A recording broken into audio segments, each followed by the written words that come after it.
फिर वो निकलकर अपने दस्तूर के मुआफिक जैतून के पहाड़ को गया और शागिर्द उसके पीछे हो लिए और उस जगह पहुंचकर उसने उनसे कहा,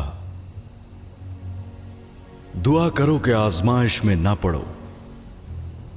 और वो उनसे बमुश्किल अलग होकर कोई पत्थर का टप्पा आगे बढ़ा और घुटने टेक कर यूं दुआ करने लगा कि ए बाप, अगर तू चाहे तो ये प्याला मुझसे हटा ले, तो भी मेरी मर्जी नहीं बल्कि तेरी ही मर्जी पूरी हो।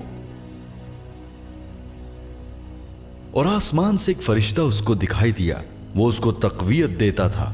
फिर वो सख्त परेशानी में मुब्तला होकर और भी दिलसोजी से दुआ करने लगा और उसका पसीना गोया खून की बड़ी बड़ी बूंदें होकर जमीन पर टपकता था।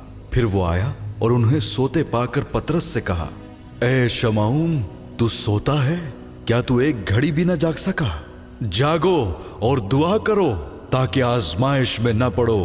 रूह तो मुस्तैद है मगर जिस्म कमजोर है।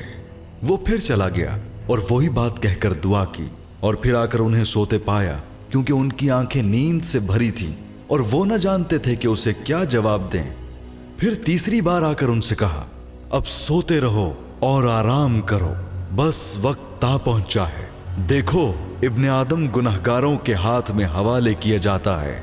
उठो चलें, देखो मेरा पकड़वाने वाला नजदीक आ पहुंचा है। वो ये कह ही रहा था कि देखो एक भीड़ आई और उन 12 में से वो जिसका नाम यहूदा था उनके आगे आगे था। वो यसू के पास आया कि उसका बोसा ले। यसू ने उससे कहा, ए यहूदा, क्या तू बोसा लेकर इब्ने आदम को पकड़वाता है?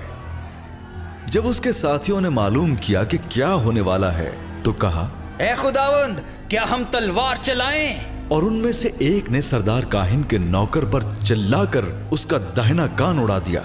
यसू ने जवाब में कहा, इतने पर किफायत करो, और उसके कान को छूकर उसको अच्छा किया। उसी वक्त यसू ने भीड़ से कहा, क्या तुम तलवारें और लाठियां लेकर मुझे डाकू की तरह पकड़ने निकले हो? मैं हर रोज हैकल में बैठकर तालीम देता था और तुमने मुझे नहीं पकड़ा, मगर यह सब कुछ इसलिए हुआ कि नबियों के नविश्ते पूरे हों।